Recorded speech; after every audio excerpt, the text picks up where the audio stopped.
नमस्कार दोस्तों, अथर्व एजुकेटर के द्वारा चलाई जा रही प्रचंड 50 सीरीज में आपका स्वागत है। दोस्तों प्रचंड 50 सीरीज, इस सीरीज का प्रचंड 50 नाम रखने के पीछे कारण यह है दोस्तों, क्योंकि ये टेस्ट सीरीज के माध्यम टेस्ट पेपर आएंगे आपको इस सीरीज के अंतर्गत और हर टेस्ट में 50 क्वेश्चन होंगे, प्रचंड 50 क्वेश्चन होंगे। इसलिए इस सीरीज का नाम हमने प्रचंड 50 रखा है। इस महीने के अंतर्गत इसी महीने में 100 टेस्ट पेपर लाने का मेरा पूरा प्रयास है दोस्तों। 100 टेस्ट पेपर, एक टेस्ट पेपर में 50 प्रश्न यानी 5000 प्रश्नों को मैं इस महीने में कवर कराना चाहता हूं। इस महीने में ये जो 100 प्रश्न पत्र आपके सामने आएंगे, ये किसी एक पर्टिकुलर सब्जेक्ट के, एक पर्टिकुलर टॉपिक से रिलेटेड सारे 50 प्रश्न हुआ करेंगे। तो इन 100 प्रश्नों को मतलब एक बार जब हम सब कुछ पढ़ लेंगे, उसके बाद अगले महीने, जिस महीने में हमारा पेट का पेपर होने जा रहा है, उस महीने में हम इन सारे क्वेश्चनों को बिल्कुल मिक्स करते हुए पेपर की तरीके से बनाएंगे। ये मेरा प्रयास है। यानी दोस्तों 100 तो ये टेस्ट पेपर हो गए और 50 और लगभग 150 टेस्ट पेपर यानी 150 वीडियोस लाने का हमारा प्रयास है। आपका यदि समर्थन मिला, आपका यदि सपोर्ट मिला, तो इस लक्ष्य को हम जरूर प्राप्त करेंगे। तो चलिए आज इसका प्रारंभ करते हैं और पहला टेस्ट हम सॉल्व करते हैं, जिसमें हम इतिहास के, मध्यकालीन भारत के इतिहास के दिल्ली सल्तनत वंश से जुड़े हुए प्रश्न पढ़ेंगे। दिल्ली सल्तनत वंश से जुड़े हुए लगभग 200-250 प्रश्नों का हम अध्ययन करेंगे। तो चलिए देखते हैं पहला प्रश्न। पर यदि आप चैनल पर नए आए हैं, अभी तक आपने चैनल को सब्सक्राइब नहीं किया दोस्तों, तो प्लीज चैनल को सब्सक्राइब कर दीजिए। लगातार वीडियोस इस चैनल पर आपको मिलती रहेंगी और जो कि आपके एग्जाम के लिए बहुत फायदेमंद साबित होंगे। आप देखेंगे कि हाँ, ये प्रश्न तो हमने यहां पढ़ा था और हमें सीधे एग्जाम में मिले। लगभग 90% प्रश्न आपको इन क्लासेस से मिल जाएंगे आपके एग्जाम में। 80 प्लस का टारगेट है हमारा पैट के एग्जाम में। 80 क्या 85 प्लस का हमारा टारगेट है पैट के एग्जाम में। तो चलिए पहला प्रश्न देखते हैं। गुलाम वंश का अंतिम शासक निम्न में से कौन था? तो देखिए गुलाम वंश की बात हो रही है। गुलाम वंश जिसकी स्थापना कुतुबुद्दीन ऐबक ने करी थी, यानी इसका पहला शासक कौन है? कुतुबुद्दीन ऐबक। कुतुबुद्दीन ऐबक के बाद उसका पुत्र आराम शाह गद्दी पर बैठा। आराम शाह के उपरांत इल्तुतमिश, इल्तुतमिश के बाद रुकनुद्दीन फिरोज शाह, फिर रजिया सुल्तान, रजिया सुल्तान के बाद बहराम शाह, फिर मसूद शाह, नासिरुद्दीन महमूद, बलबन, बलबन के बाद उसका पौत्र कैकुबाद गद्दी पर बैठा और अंत में कैकुबाद का 3 वर्षीय पुत्र क्यूमार्स, जिसे जलालुद्दीन खिलजी के द्वारा गद्दी पर बैठाया गया और अंत में इस क्यूमार्स की हत्या करके जलालुद्दीन खिलजी ने खिलजी वंश की स्थापना करी। यानी गुलाम वंश का अंतिम शासक कौन था? तो गुलाम वंश का अंतिम शासक था दोस्तों क्यूमार्स। निम्न में से कौन मोहम्मद गौरी का गुलाम नहीं था? देखिए मोहम्मद गौरी का कोई पुत्र नहीं था, इसके कुछ गुलाम थे जो इसके उत्तराधिकारी बने, जैसे कि कुतुबुद्दीन ऐबक। कुतुबुद्दीन ऐबक ने भारत में इसकी सत्ता संभाली। बात करें ताजुद्दीन यल्दौज की, तो गजनी के क्षेत्रों पर ताजुद्दीन यल्दौज ने कब्जा किया और मोहम्मद गौरी ने जो सिंध के आसपास के क्षेत्र जीते थे, वहां पर नसीरुद्दीन कुबाचा का आधिपत्य था। ये तीनों ही गौरी के गुलाम थे, जबकि इल्तुतमिश मोहम्मद गौरी का नहीं अपितु कुतुबुद्दीन ऐबक का गुलाम था। इसी कारण से इल्तुतमिश को गुलाम का गुलाम कहा जाता है। प्रश्न का उत्तर क्या हो जाएगा? प्रश्न का उत्तर हो जाएगा ए। अगला है, निम्न में से किसे हत्याएं कराने के लिए प्रसिद्ध सुल्तान के तौर पर जाना जाता है? कुतुबुद्दीन ऐबक को, बलबन को, मोहम्मद गौरी को या मुबारक शाह खिलजी को? देखिए बड़ा विवादास्पद सी बात है। कुतुबुद्दीन ऐबक, जिसे लाख बख्श के नाम से जाना जाता था, यानी लाखों का दान करने वाला, जिसे पील बख्श के नाम से भी जाना जाता था, यानी कि हाथियों का दान करने वाला, उस व्यक्ति को जिसे मिन्हाज उस सिराज ने द्वितीय हातिम के नाम से पुकारा है, ऐसे व्यक्ति को हत्याएं कराने के लिए प्रसिद्ध सुल्तान के तौर पर जाना जाता है। यानी जहां वो एक और दानी था, वहीं क्रूर भी था। उसे हत्या होते देखने में आनंद महसूस होता था। तो हत्याएं कराने के लिए प्रसिद्ध सुल्तान के रूप में किसे जाना जाता है? तो कुतुबुद्दीन ऐबक को ही जाना जाता है। अगला है, निम्न में से किस सुल्तान ने सर्वप्रथम दिल्ली को अपनी राजधानी बनाया? कुतुबुद्दीन ऐबक ने, इल्तुतमिश ने, आराम शाह ने या रजिया ने? तो दोस्तों दिल्ली को अपनी राजधानी। अब देखिए गुलाम वंश का जो पहला शासक है कुतुबुद्दीन ऐबक, वह 1206 से 1210 तक ही शासन किया उसने। 1210 में उसकी मृत्यु हो गई, यानी बहुत लंबा शासनकाल उसे मिला नहीं। और उस पर भी ताजुद्दीन यल्दौज और कुबाचा से उसे लगातार चुनौतियां मिल रही हैं, सत्ता हथियाने का ये प्रयास कर रहे हैं। हालांकि कुतुबुद्दीन ऐबक ने इनसे वैवाहिक संबंध स्थापित करके इन्हें टेम्परेरी शांत कर दिया है, पर उसे पता है कि जैसे ही मौका मिलेगा ये रिश्तों की मर्यादा छोड़ भारत पर कब्जा करने का प्रयास करेंगे। तो इस वजह से उसने अपनी राजधानी लाहौर को बनाया है और लाहौर से वो कभी दिल्ली अपनी राजधानी नहीं ला पाया। कुतुबुद्दीन ऐबक के बाद इल्तुतमिश शासक बना है। आराम शाह बीच में एक शासक रहा है, उसके बाद इल्तुतमिश शासक बना है और इल्तुतमिश वो पहला व्यक्ति है जो दिल्ली को जिसने अपनी राजधानी बनाया। दिल्ली सल्तनत का वास्तविक संस्थापक भी इल्तुतमिश को ही कहा जाता है। आराम शाह के सुल्तान बनने के उपरांत इल्तुतमिश किसकी सहायता से दिल्ली का सुल्तान बना? देखिए, कुतुबुद्दीन ऐबक के बाद उसका पुत्र आराम शाह गद्दी पर बैठा, जो कि एक अयोग्य व्यक्ति था। ऐसे में जो अमीर और जो मलिक थे, यानी कि जो दरबार के प्रभुत्वशाली व्यक्ति होते थे, उन्हें तो दिल्ली सल्तनत के काल में अमीर कहा जाता था। तो अमीर जो थे उन्होंने आराम शाह की सत्ता को मानने से इनकार कर दिया। कुतुबुद्दीन ऐबक का दामाद और बदायूं का सूबेदार इल्तुतमिश, तो इल्तुतमिश शासक बनने से पहले कहां का सूबेदार था? तो ध्यान रखिएगा, बदायूं का सूबेदार था। इंपॉर्टेंट क्वेश्चन है ये। तो बदायूं के सूबेदार इल्तुतमिश को उन्होंने कहा कि आइए और आप आकर के सत्ता संभालिए। ऐसी स्थिति में इल्तुतमिश जो है दिल्ली की सत्ता संभालने के लिए लाहौर की ओर रवाना हुआ। देखिए, लाहौर की ओर क्यों? क्योंकि आराम शाह की राजधानी भी लाहौर ही है। तो लाहौर की ओर रवाना हुआ और जूंद के युद्ध में आराम शाह को पराजित कर इल्तुतमिश जो है सत्ता को प्राप्त करता है और दिल्ली अपनी राजधानी लेकर के आता है और दिल्ली का सुल्तान बनता है। तो अमीरों के उस जो ग्रुप जिसने इल्तुतमिश को सत्ता संभालने के लिए बुलाया था, उसका नेतृत्व कौन कर रहा था? तो अमीर अली इस्माइल। तो हम कह सकते हैं कि अमीर अली इस्माइल की सहायता से इल्तुतमिश जो है दिल्ली का सुल्तान बना। चलिए अगला है, गुलाम वंश के लिए निम्न में से कौन सा शब्द काम में नहीं लिया जाता है? देखिए, गुलाम वंश जिसे दास वंश भी कहा जाता है, जिसे मामलूक वंश भी कहा जाता है, उसे मुइज्जी वंश भी कहा जाता है, क्योंकि मोहम्मद गौरी के ही उत्तराधिकारी थे। कुतुबुद्दीन ऐबक के नाम पर इस वंश के लोगों को या कुतुबी वंश का भी कहा जाता है और बलबन के नाम पर इस वंश के लोगों को बलबनी वंश का भी कहा जाता है। जबकि अफरश्याब ये मध्य एशिया का एक वंश कुल है जिसका वर्णन मिलता है शहनामा नाम की पुस्तक में, और बलबन जिसने लौह और रक्त की नीति अपनाई थी, अपना संबंध इसी अफरश्याब वंश से बताता है, पर गुलाम वंश से डायरेक्ट कोई भी संबंध नहीं है इस अफरश्याब का। तो यही हमारे प्रश्न का जो है उत्तर हो जाएगा, ध्यान रखिएगा ये बात। चलिए आगे देखते हैं अगला प्रश्न। निम्न में से कहां कुतुबुद्दीन ऐबक ने अपनी राजधानी स्थापित की थी? तो हमने चर्चा कर ली, कुतुबुद्दीन ऐबक की राजधानी लाहौर थी। उसे दिल्ली राजधानी लाने का मौका कभी मिला ही नहीं, उसे वक्त ने इतना साथ दिया ही नहीं। निम्न में से कौन सा शासक इलबारी तुर्क नहीं था? देखिए, इलबारी नहीं होता, ये इलबरी होता है। क्या होता है? इलबरी तुर्क नहीं था। तो ध्यान रखिएगा, दिल्ली सल्तनत में गुलाम वंश में जितने भी शासक हुए हैं वे सभी इलवरी तुर्क थे, केवल दो को छोड़ दिया जाए तो। एक कौन? कुतुबुद्दीन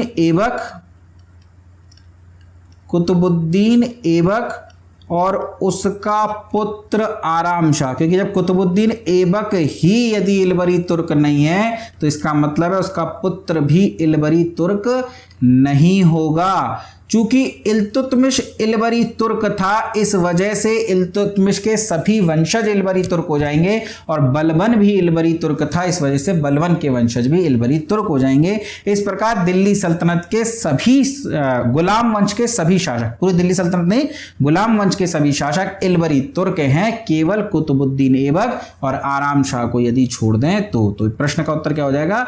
कुतुबुद्दीन ऐबक। 9वां प्रश्न है, सियासतनामा निम्न में से किसकी कृति है? तो ध्यान रखिएगा, सियासतनामा किसकी कृति है? निजामुल मुल्क अबू अली की, और इस पुस्तक से इक्ता व्यवस्था की जानकारी मिलती है। इक्ता जो कि अरबी भाषा का शब्द है जिसका अर्थ होता है भूमि का टुकड़ा। इक्ता व्यवस्था की शुरुआत इल्तुतमिश के द्वारा की गई थी और इसकी जानकारी किससे मिलती है?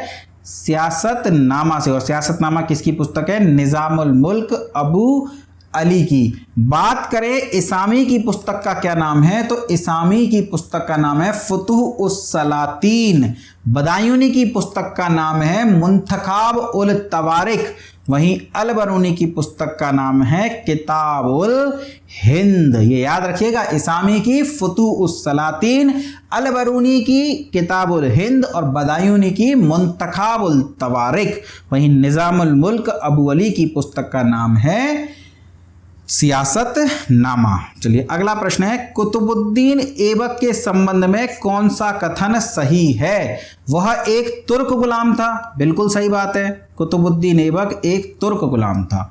उसने दिल्ली को अपनी राजधानी बनाया, तो दिल्ली को तो उसने अपनी राजधानी कभी बनाया ही नहीं, उसकी राजधानी लाहौर रही। उसने तराइन के प्रथम युद्ध के बाद सल्तनत का विस्तार किया। देखिए दूसरा युद्ध लिखा होता तो मान भी लेते जिसमें मोहम्मद गौरी की जीत हुई थी। पहले युद्ध में तो पृथ्वीराज चौहान की जीत हुई थी, ये गजनी की ओर भाग गए। सल्तनत का विस्तार कहां से करेंगे? तो प्रश्न का उत्तर क्या हो जाएगा? प्रश्न का उत्तर हो जाएगा ए। चलिए, मोहम्मद गौरी ने ऐबक को कहां का इख्तियार बनाया था? बदायूं, अजमेर, हांसी या दिल्ली? तो इक्ता व्यवस्था को सुदृढ़ता प्रदान करी है इल्तुतमिश ने। तो हम कह देते हैं कि इक्ता व्यवस्था प्रारंभ करी है इल्तुतमिश ने। पर इल्तुतमिश से भी पहले मोहम्मद गौरी ने सबसे पहला इक्ता दिया था, और सबसे पहला इक्ता मोहम्मद गौरी ने ऐबक को दिया था। और कहां का इख्तियार बनाया था? हांसी का इख्तियार बनाया था। ध्यान रखिएगा, बलबन भी हांसी का इख्तियार था, जबकि इल्तुतमिश बदायूं का इख्तियार था। ये बात आप ध्यान रखेंगे। तो मोहम्मद गौरी ने ऐबक को कहां का इक्ता दिया था? तो ऐबक को इक्ता दिया था हांसी का। चलिए आगे देखते हैं, तराइन का तीसरा युद्ध कब हुआ? देखिए तराइन का पहला युद्ध कब हुआ है? 1191 में मोहम्मद गौरी और पृथ्वीराज चौहान के बीच में। तराइन का दूसरा युद्ध कब हुआ है? 1192 में मोहम्मद गौरी और पृथ्वीराज चौहान के ही बीच में। तीसरा युद्ध अक्सर लोग भूल जाते हैं या लोगों को पता ही नहीं होता। 1215 ईस्वी में तराइन का तीसरा युद्ध हुआ है। किसके मध्य हुआ है? तो इल्तुतमिश और यल्दौज के मध्य हुआ है, और इस युद्ध में यल्दौज पराजित हुआ है। ये बात याद रखिएगा। ऐबक का एक गुलाम है यल्दौज, जो गजनी का प्रशासन संभाल रहा है। उसके और इल्तुतमिश के बीच में 1215 एडी में तराइन का तीसरा युद्ध हुआ है। चलिए, गुलाम वंश का संस्थापक निम्न में से कौन था? तो गुलाम वंश की स्थापना 1206 में कुतुबुद्दीन ऐबक के द्वारा की गई है। पहला शासक है कुतुबुद्दीन ऐबक, गुलाम वंश का अंतिम शासक है क्यूमार्स। मंगोल आक्रमणकारी चंगेज खां भारत की उत्तर पश्चिम सीमा पर निम्न में से किसके शासनकाल में आया था? देखिए बात है 1221 की। ख्वारिज्म का एक शासक है मंगबरनी। खीवा मध्य एशिया का एक देश है, वहां का शासक है मंगबरनी। चंगेज खान ने इस खीवा पर आक्रमण किया, इस ख्वारिज्म को जीत लिया। वहां का शासक मंगबरनी प्राण बचा करके शरण मांगने के लिए दिल्ली पहुंच गया, भारत में पहुंचा, और उसका पीछा करते हुए चंगेज खान भारत की सीमा, उत्तर पश्चिमी सीमा तक आ गया। हालांकि उसकी इच्छा भारत पर आक्रमण करने की नहीं थी। इल्तुतमिश को उसने संदेश भेजा कि या तो इस मंगबरनी को हमारे हवाले कर दो या फिर हमसे युद्ध करो। इल्तुतमिश ने मंगबरनी की सहायता करने से इनकार कर दिया। मंगबरनी जंगलों की ओर चला गया। इल्तुतमिश ने संदेशा भेजा कि जैसे ही मंगबरनी हमें मिलेगा हम आपके हाथ सौंप देंगे। मंगोल सीमा पर टिके रहे पर आक्रमण नहीं किया, और मंगबरनी जब भारत से चला गया तो मंगोल आक्रमण का खतरा भी टल गया। तो इल्तुतमिश के समय में मंगोल पहली बार उत्तर पश्चिम सीमा पर देखे गए थे। चलिए आगे, भारत में 1206 एडी से कितने एडी तक गुलाम वंश का शासन रहा है? तो 1206 एडी से 1290 तक किसका शासन है? गुलाम वंश का। और 90 में खिलजी वंश की स्थापना हुई है। 1290 से 1320 तक खिलजी वंश का शासन रहा है। चलिए आगे देखते हैं, निम्न में से किसे गुलाम वंश को ममलूक वंश भी कहा जाता है? तो गुलाम वंश को निम्न में से किसने होना चाहिए दोस्तों, किसे नहीं। निम्न में से किसने गुलाम वंश को ममलूक वंश भी कहा है? तो गुलाम वंश को ममलूक वंश किसने कहा है? तो प्रोफेसर हबीबुल्लाह ने। उनका कहना है कि ममलूक नहीं थे ये लोग, गुलाम नहीं थे, क्योंकि गुलाम का मतलब होता है गुलाम माता पिता की संतान, जबकि कुतुबुद्दीन ऐबक की माता पिता आजाद थे। कुतुबुद्दीन ऐबक ही पहली बार गुलाम बना था, यानी कि आजाद माता पिता से उत्पन्न संतान जो बाद में गुलाम हो गए उन्हें ममलूक कहेंगे। तो इल्तुतमिश हो, बलबन हो, कुतुबुद्दीन ऐबक हो, ये सभी स्वतंत्र माता पिता की संतान थे, स्वतंत्र रूप से पैदा हुए थे, पर बाद में गुलाम बन गए थे। इस वजह से गुलाम शब्द का प्रयोग नहीं करेंगे, प्रयोग किसका करेंगे? ममलूक का। तो प्रोफेसर हबीबुल्लाह ने इस वंश को ममलूक वंश कहा है।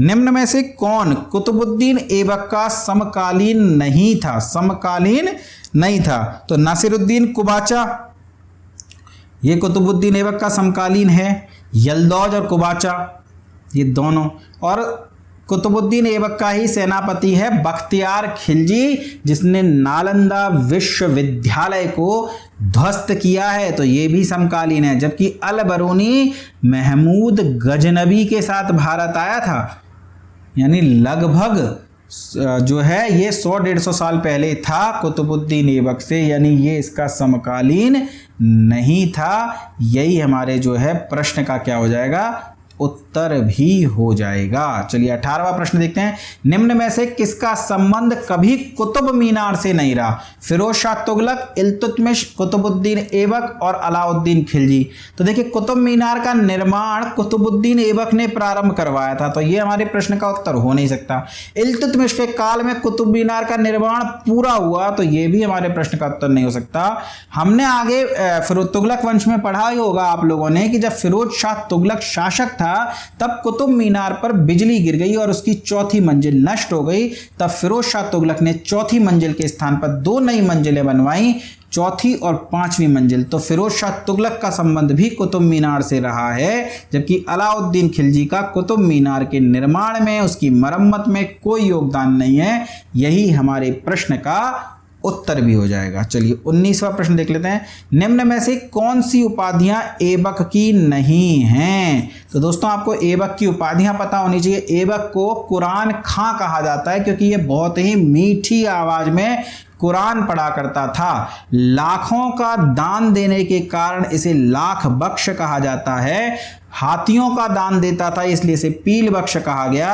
साथ ही मिनहाज सिराज ने इसे द्वितीय हातिम कहकर भी पुकारा है। जबकि रैयत आला किसकी उपाधि है? तो ये उपाधि है सैयद वंश के संस्थापक खिज्र खां की। तो रैयत आला जो है ऐबक की उपाधि नहीं है। ये हमारे प्रश्न का उत्तर हो जाएगा। अगला है, निम्न में से किस वर्ष ऐबक को दासता से मुक्ति प्राप्त हुई? देखिए मोहम्मद गौरी का गुलाम है ऐबक और ऐबक का गुलाम है इल्तुतमिश। मोहम्मद गौरी को इल्तुतमिश बहुत पसंद था, उसने ऐबक से कहा इसे गुलामी के बंधनों से मुक्त कर दो। तो मोहम्मद गौरी के जीवन काल में इल्तुतमिश गुलामी के बंधनों से मुक्त हो गया, यानी ऐबक अभी भी गुलाम है मोहम्मद गौरी का, पर इल्तुतमिश अब एक आजाद व्यक्ति है। मोहम्मद गौरी मर गया 1206 में, लेकिन ऐबक गुलाम ही रहा क्योंकि गुलामी के बंधनों से तो वो मुक्त हुआ ही नहीं। 1208 तक वो गुलाम रहा, इसी वजह से उसने सुल्तान की उपाधि धारण नहीं करी। मलिक और सिपहसालार स्वयं को वह कहता था। 1208 में उसने गजनी में गौरी के किसी उत्तराधिकारी से दासता से मुक्ति प्राप्त करी। वंशज के रूप में उसने कहा कि ठीक है, मेरे को अधिकार है, गौरी की सत्ता में भोग रहा हूं, इस वजह से मैं तुम्हें दासता से मुक्ति देता हूं, उन्मुक्ति देता हूं। और ये घटना कब की है? 1208 की, यानी 1208 तक कुतुबुद्दीन ऐबक गुलाम रहा है। सुल्तान बनने के 2 वर्षों बाद तक भी वह आजाद नहीं हो पाया था। चलिए अगला, कुतुबुद्दीन ऐबक का वह दास कौन था जो ऐबक से पूर्व ही गुलामी के बंधनों से मुक्त हो गया? तो हमने चर्चा कर ली, वह कौन था? वह था दोस्तों इल्तुतमिश। सरस्वती कंठाभरण नामक पाठशाला का निर्माण किसने करवाया? देखिए सरस्वती कंठावरण पाठशाला कहाँ पर थी? तो अजमेर में थी, और अजमेर में इसका निर्माण चौहान वंशी शासक विग्रहराज चतुर्थ के द्वारा कराया गया। इन्हें बीसल देव भी कहते हैं। क्या कहते हैं? बीसल देव, या इन्हीं को कहते हैं विग्रहराज चतुर्थ पृथ्वीराज चौहान के ये पूर्वज थे। इसी सरस्वती कंठावरण को तोड़ करके अजमेर में ऐबक के द्वारा 2.5 दिन के झोंपड़े का निर्माण किया गया। 2.5 दिन का झोंपड़ा क्यों कहते हैं? क्योंकि यहाँ पर प्रत्येक वर्ष पंजाब शाह का, पीर पंजाब शाह का 2.5 दिन का मेला यानी उर्स लगता है। तो ये 2.5 दिन का झोंपड़ा सरस्वती कंठावरण पाठशाला पर बना हुआ। सरस्वती कंठावरण पाठशाला का निर्माण विग्रहराज चतुर्थ के द्वारा करवाया गया था। कुतुबुद्दीन ऐबक की मृत्यु कैसे हुई? तो 1210 में एक दिन भाई साहब चौगान खेल रहे थे, घोड़े से गिर गए, मर गए। यही इस प्रश्न का उत्तर है। उक्का नामक तोप के फटने के कारण शेर शाह सूरी की मृत्यु हुई थी। शेर शाह सूरी की मृत्यु, जबकि कुतुबुद्दीन ऐबक की मृत्यु चौगान खेलते समय घोड़े से गिरने के कारण हुई थी। 2.5 दिन का झोंपड़ा निम्न में से कहाँ स्थित है? आ गया, अभी अभी हमने चर्चा करी थी कि अजमेर में विग्रहराज चतुर्थ के द्वारा सरस्वती कंठावरण नामक मंदिर बनवाया गया और इस सरस्वती कंठावरण को तोड़ करके इसके स्थान पर 2.5 दिन का झोंपड़ा बनवाया कुतुबुद्दीन ऐबक के द्वारा। 2.5 दिन का झोंपड़ा इसे इसलिए कहते हैं क्योंकि यहाँ पर पंजाब शाह पीर का 2.5 दिन का मेला लगता है। तो 2.5 दिन का झोंपड़ा कहाँ स्थित है?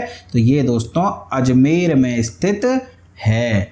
कुतुबुद्दीन ऐबक के बाद निम्न में से कौन दिल्ली की गद्दी पर बैठा? तो कुतुबुद्दीन ऐबक के बाद कौन बादशाह बना है? आराम शाह सुल्तान बना है और 1210 में सुल्तान बना और 1210 में ही इल्तुतमिश ने इसे जूंद के युद्ध में पराजित कर सुल्तान की गद्दी से उतार फेंका। दोस्तों कैसे लग रहा है क्वेश्चन आपको? मजा आ रहा है कि नहीं आ रहा? लग रहा है एग्जाम के क्वेश्चन हैं? तो अगर लग रहा है तो सब्सक्राइब करने में क्यों कंजूसी बरत रहे हो और वीडियो लाइक करने में कुछ जाता है क्या आपका? दोस्तों कर दो प्लीज। चलिए आगे देखते हैं। प्रश्न संख्या 26, ताजुल मासिर नामक ग्रंथ लिखा गया है। देखिए ताजुल मासिर के बारे में बात हो रही है। अल बरूनी ने लिखा है किताबुल हिंद। हसन निजामी की पुस्तक का नाम है हसन निजामी की पुस्तक का नाम है ताजुल मासिर। यही हमारे प्रश्न का उत्तर है। मिनहाज उस सिराज की पुस्तक का नाम है तबकाते नासिरी। ठीक है। वहीं जियाउद्दीन बरनी की पुस्तक का क्या नाम है? तारीख-ए फिरोज शाही। तो जियाउद्दीन बरनी की पुस्तक है तारीख-ए फिरोज शाही। अल बरूनी की किताबुल हिंद, मिनहाज सिराज की तबकाते नासिरी। वहीं हसन निजामी की पुस्तक का नाम है ताजुल मासिर। अरबी भाषा की पुस्तक है। एलियट और डाउसन ने इसका अंग्रेजी में अनुवाद किया है। ध्यान रखेंगे इन सभी बातों को आप। इल्तुतमिश के संबंध में कौन सा कथन असत्य है? देखिए इल्तुतमिश के बारे में बात कर रहे हैं, असत्य कथन आपसे पूछ रहे हैं। उसे दिल्ली सल्तनत का वास्तविक संस्थापक कहा जाता है। आसान सी बात है, सत्य कथन है। तुर्काने चहलगानी दल चालीसा का दमन किया। तो दमन नहीं किया था बल्कि स्थापना करी थी दोस्तों, गठन किया था। इसने 40 तुर्कों का एक समूह बनाया था जिसे दल चालीसा कहते हैं। दमन तो किसने करा है? दमन करा है दोस्तों। इसको समाप्त किया है किसने? तो वो किया है दोस्तों बलबन ने। यानी दल चालीसा की स्थापना किसने करी है? इल्तुतमिश ने। इसे समाप्त किसने किया है? बलबन ने। तो यही हमारे प्रश्न का उत्तर हो जाएगा। बल्कि मुद्रा व्यवस्था को गठन किया, ये बिल्कुल सही है। चांदी का टंका और तांबे का जीतल इसने चलाया था। सुल्तान के पद को वंशानुगत किया, ये भी बिल्कुल सही है। मरने से पहले ही अपनी पुत्री रजिया सुल्ताना को अपना उत्तराधिकारी घोषित कर दिया था। हालांकि अमीरों ने रजिया सुल्ताना को शासक नहीं बनने दिया और इल्तुतमिश के एक दासी पुत्र रुकनुद्दीन फिरोज को बादशाह बना दिया था। चलिए प्रश्न संख्या 28 देखते हैं। इनमें से किसने इल्तुतमिश के भय से सिंधु नदी में कूदकर आत्महत्या कर ली? देखिए इल्तुतमिश के शत्रुओं में बात करें तो आपको 2 नाम मिलेंगे। एक तो मिलेगा कुबाचा का, एक मिलेगा यल्दौज का। एक आपको गयासुद्दीन आजम खिलजी मिल सकता है। इसने इल्तुतमिश के काल में बंगाल में विद्रोह किया था। तो तराइन के तीसरे युद्ध में तो यल्दौज को पराजित किया है और सिंधु नदी में कूद करके आत्महत्या कर ली है किसने? कुबाचा ने। डर रहा है ये इल्तुतमिश से और मर गया है नदी में कूद करके। तो आत्महत्या किसने करी है? नासिरुद्दीन कुबाचा ने। इक्ता निम्न में से किस भाषा का शब्द है? तो निजामुल मुल्क अली की पुस्तक है सियासतनामा, जिससे हमें इक्ता व्यवस्था की जानकारी मिलती है और उसी से हमें पता लगता है कि जो इक्ता है वो अरबी भाषा का शब्द है जिसका अर्थ होता है भूमि का टुकड़ा। तो इक्ता किस भाषा का शब्द है? तो ये दोस्तों अरबी भाषा का शब्द है। इल्तुतमिश के काल में निम्न में से किसने विद्रोह किया था? देखिए आ गया, आपको विद्रोही पता होनी चाहिए दोस्तों। मलिक छज्जू और सीदी मौला का जो विद्रोह है वो जलालुद्दीन खिलजी के काल में हुआ है। वहीं तुगरिल खां का विद्रोह 1279 में बलबन के काल में हुआ था। गयासुद्दीन आजम खिलजी का विद्रोह 1225 ईस्वी में किसके विरुद्ध हुआ था? तो ये हुआ था दोस्तों आपका इल्तुतमिश के काल में, इल्तुतमिश के काल में। तो प्रश्न का उत्तर क्या हो जाएगा? प्रश्न का उत्तर हो जाएगा गयासुद्दीन आजम खिलजी। चलिए आगे देखते हैं। मदरसा-ए मुइज़्ज़ी का निर्माण इल्तुतमिश द्वारा दिल्ली में निम्न में से किसके सम्मान में करवाया गया था? सबसे पहली बात तो मदरसा-ए मुइज़्ज़ी कहाँ स्थित है? तो ये दिल्ली में स्थित है। किसने इसका निर्माण करवाया है? तो इल्तुतमिश ने इसका निर्माण करवाया है। ध्यान रखिएगा किसके सम्मान में करवाया है? तो ये करवाया है किसके सम्मान में? मोहम्मद गौरी के। मोहम्मद गौरी जो कि मुइज़्ज़ी वंश का था, उसके सम्मान में एक मदरसा बनाया दिल्ली में इल्तुतमिश ने, और उस मदरसे का नाम क्या रखा? मदरसा-ए मुइज़्ज़ी। चलिए आगे देखते हैं। निम्न में से किस सुल्तान के द्वारा दिल्ली में शुद्ध अरबी के सिक्के चलाए गए? तो चांदी का टंका और तांबे का जीतल किसके द्वारा चलाए गए थे दोस्तों? ये चलाए गए थे इल्तुतमिश के द्वारा। तो पहली बार मुद्रा व्यवस्था को सुदृढ़ करने का काम किसने किया था भारत में? तो वो इल्तुतमिश ने ही किया था। मध्यकालीन भारत के इतिहास की बात कर रहा हूं, प्राचीन भारत के इतिहास की नहीं। इल्तुतमिश द्वारा निम्न में से कौन सी उपाधि धारण की गई थी? तो इल्तुतमिश ने कौन सी उपाधि धारण करी थी दोस्तों? तो ध्यान रखिएगा, रैयत आला ये खिज्र खां की उपाधि है, हजरत आला ये शेरशाह सूरी की उपाधि है, अमीर उल उमरा ये उपाधि जो है ये इल्तुतमिश के द्वारा धारण की गई है, जबकि उलूग खान की जो उपाधि है वो बलबन के द्वारा धारण की गई है, साथ ही मोहम्मद बिन तुगलक के द्वारा भी धारण की गई है। कौन सी? उलूग खान। जबकि अमीर उल उमरा इल्तुतमिश की उपाधि है। चलिए आगे देखते हैं। चालीसा मंडल का गठन निम्न में से किस सुल्तान के द्वारा किया गया? तो गठन तो किसने किया है? इल्तुतमिश ने। समाप्त किसने किया है? तो बलबन ने। ध्यान रखेंगे इस बात को। चलिए, निम्न में से कौन सी व्यवस्था इक्ता व्यवस्था की नहीं है? सियासतनामा इक्ता व्यवस्था की जानकारी का स्रोत था। हमने देखा निजामुल मुल्क अली की जो पुस्तक है सियासतनामा, वो इक्ता व्यवस्था की जानकारी देती है। इसका मतलब ये कथन हमारा सही है। इक्ता से एकत्रित राजस्व सीधे सुल्तान के खाते में जाता था, ये गलत है दोस्तों। राजस्व को पहले इक्तेदार वसूलता था और अपना खर्चा जो से अलाउ किया गया उसे निकालने के बाद बची हुई राशि को केंद्रीय खजाने में जमा कर देता था, और इसी बची हुई राशि को फवाजिल के नाम से जाना जाता है। तो इक्ता से एकत्रित राजस्व सीधे सुल्तान के खाते में जाता था, ये कथन जो है गलत हो जाएगा दोस्तों। ये कथन क्या है? गलत हो जाएगा। सीधे सुल्तान के खाते में नहीं जाता था, बल्कि पहले इक्तेदारों के पास जाता था। तो यही हमारे प्रश्न का उत्तर है। बाकी नीचे के दोनों ठीक है। मुक्ति को इक्ता से एकत्रित राजस्व से सैनिक रखने पड़ते थे, और इक्ता एक राजस्व एकत्रित करने की व्यवस्था थी। चलिए प्रश्न संख्या 26। अरबी परंपरा के आधार पर भारत में नई मुद्रा व्यवस्था लागू करने का श्रेय निम्न में से किसको जाता है? तो पहली बार भारत में जो शुद्ध अरबी के सिक्के चलाए हैं वो इल्तुतमिश ने ही चलाए हैं। टंका और जीतल, टंका चांदी का था जबकि जीतल जो है तांबे का सिक्का था। तो प्रश्न का उत्तर क्या हो जाएगा? प्रश्न का उत्तर हो जाएगा इल्तुतमिश।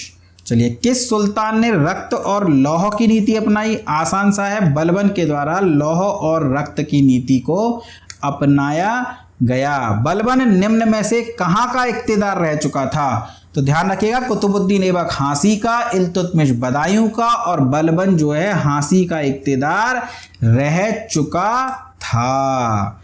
39 निम्न में से किसने अपनी रचना में नासिरुद्दीन महमूद को दिल्ली का आदर्श सुल्तान कहा है? तो देखिए, दिल्ली का आदर्श सुल्तान से संबंधित दो प्रश्न आपके सामने आ सकते हैं। एक तो नासिरुद्दीन महमूद को दिल्ली का आदर्श सुल्तान किसने कहा है? तो किसने कहा है? मिन्हाज उस सिराज ने। मिन्हाज उस सिराज ने अपनी पुस्तक तबकात नासिरी की रचना नासिरुद्दीन महमूद के काल में ही की थी। एक बरनी तारीख फिरोज शाही में फिरोज शाह तुगलक को भी दिल्ली का आदर्श सुल्तान कहता है। तो राइटर देख लीजिएगा क्या पूछा गया आपसे। इसका क्या हो जाएगा? मिन्हाज उस सिराज। बलबन के संबंध में असत्य कथन की पहचान कीजिए। देखिए, असत्य कथन बताना है आपको। यह अपने आप को ईरानी अफरशाब का वंशज मानता था, बिल्कुल सही बात है। ये लौह और रक्त की नीति का पालन करता था और अपने आप को उच्च कुल का दिखाने के लिए इसने स्वयं को अफरशाब वंश का वंशज कहा है। इसने अपनी सत्ता की शक्ति अपने हाथ में केंद्रित कर ली थी, ये बिल्कुल ठीक है दोस्तों। यानी उपरोक्त दोनों तो सत्य है, हमें बताना है कौन सा असत्य है। तो उपरोक्त में से कोई नहीं, यानी दोनों ही कथन जो हैं सत्य हो जाएंगे। चलिए 41वां प्रश्न देख लेते हैं। दिल्ली सल्तनत के किस सुल्तान को उलूग खान के नाम से जाना जाता है? तो उलूग खान दो सुल्तानों की उपाधि रही है दोस्तों। एक तो किसकी? बलबन की, और दूसरी किसकी? मोहम्मद बिन तुगलक की। तो प्रश्न का उत्तर क्या हो जाएगा? मोहम्मद बिन तुगलक। चलिए आगे, निम्न में से किस विभाग की स्थापना बलबन के द्वारा की गई थी? दीवाने रियासत। दीवाने रियासत की जो स्थापना है वो अलाउद्दीन खिलजी ने करी थी। दीवाने वकूफ की स्थापना जलालुद्दीन खिलजी ने करी थी। दीवाने अर्ज की स्थापना बलबन ने करी थी। वहीं दीवाने को ही जो कृषि विभाग से संबंधित था उसकी स्थापना मोहम्मद बिन तुगलक ने करी थी। यानी किस विभाग की स्थापना बलबन के द्वारा हुई है? तो बलबन के द्वारा कौन सा? दीवाने अर्ज। इसके अध्यक्ष को क्या कहते हैं? आरिजे मुमालिक। और पहला आरिजे मुमालिक कौन था? इमादुल मुल्क। चलिए आगे चलते हैं। मिन्हाज उस सिराज की रचना, तो हम देख चुके। मिन्हाज उस सिराज की रचना का नाम है तबकाते नासिरी। ताजुल मासिर किसकी पुस्तक का नाम है? तो ताजुल मासिर जो है हसन निजामी की पुस्तक का नाम है। आदाबुल हर्ब किसकी पुस्तक है? तो यह है फक्र मुदब्बिर की पुस्तक। किसकी पुस्तक है? फक्र ए मुदव्विर। जबकि बात करें तबकाते नासिरी, तो तबकाते नासिरी किसकी पुस्तक है? तो ये मिन्हाज उस सिराज की पुस्तक है। वहीं तारीख फिरोज शाही, दो लोगों ने तारीख फिरोज शाही के नाम से पुस्तक लिखी है। एक तो है बरनी और दूसरा कौन है? दूसरा है शमशे सिराज अफीक। कौन है दूसरा? शमशे सिराज अफीक।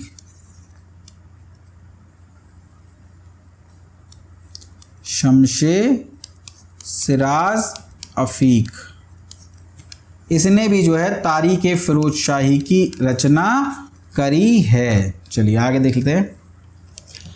भ्रष्टाचार को रोकने के लिए ख्वाजा नामक अधिकारी की नियुक्ति निम्न में से दिल्ली सल्तनत के किस शासक के द्वारा की गई थी? तो ख्वाजा जो है ये किस शासक के द्वारा इस पद की नियुक्ति की गई थी? तो बलबन के द्वारा ख्वाजा नामक अधिकारी की नियुक्ति की गई थी। क्या काम था इसका? इसका काम था दिल्ली सल्तनत में व्याप्त भ्रष्टाचार को रोकना।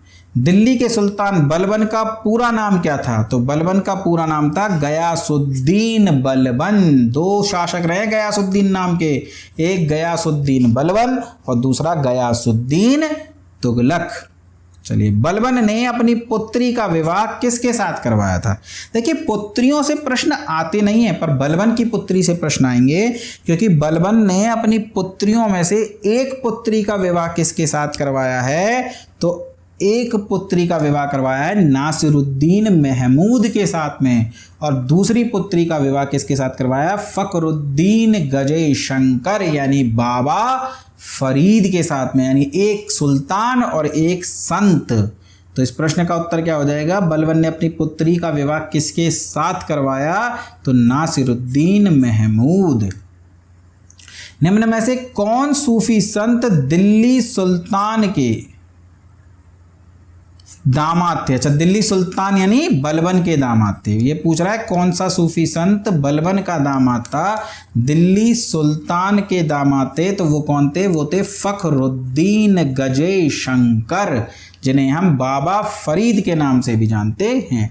सजदा और पायबोस की रस्म दिल्ली सल्तनत के किस सुल्तान द्वारा आरंभ की गई थी? तो सजदा और पायबोस की रस्म जो है बलबन के द्वारा आरंभ की गई थी। सजदा में आपको जो है बादशाह के कदमों में झुकना पड़ता है और पायबोस की पद्धति में बादशाह को दंडवत करते हुए उसके पैरों के अंगूठे को चूमना पड़ता है। तो ये अभिवादन का तरीका था, बड़ा जटिल सा तरीका था और लंबे समय तक ये तरीका चला है। मुगलों में भी शाहजहां ने आगे चल करके सजदा और पायबोस की परंपरा को समाप्त किया है। चलिए 49वां प्रश्न है, निम्न में से किसने भारत में फारसी त्योहार नौरोज का आरंभ करवाया? तो आसान सा है, नौरोज एक फारसी त्योहार है जिसका आरंभ किसके द्वारा करवाया गया है? तो बलबन के द्वारा करवाया गया है। चलिए इस टेस्ट सीरीज का इस वीडियो का अंतिम प्रश्न देख लेते हैं। अपनी शक्ति को समेकित करने के बाद बलबन ने निम्न में से कौन सी भव्य उपाधि धारण करी थी? तो अपनी शक्ति को समेकित कर लिया उसने, जब बादशाह बन गया, जब उसकी सत्ता सुदृढ़ हो गई, ऐसी स्थिति में उसने जिल्ले इलाही की पदवी धारण करी। जिल्ले इलाही मतलब धरती ईश्वर का जो राजा है, धरती पर ईश्वर का प्रतिनिधि है। तो उसने राजत्व सिद्धांत दिया और जिल्ले इलाही की उपाधि को धारण किया। तो दोस्तों ये था टेस्ट पेपर 1 पैट का। आप ईमानदारी से बताइएगा आपको प्रश्न कैसे लगे, कमेंट सेक्शन में बताइएगा कि आपको ये जो प्रश्न है ये देख करके आपको फायदा हो रहा है या नहीं। और यदि आपको फायदा हो रहा है तो प्लीज चैनल को सब्सक्राइब कर लीजिए, वीडियो को लाइक कर दीजिए, बेल आइकन का बटन दबा दीजिए, अपने दोस्तों को इसे शेयर कर दीजिए। धन्यवाद दोस्तों।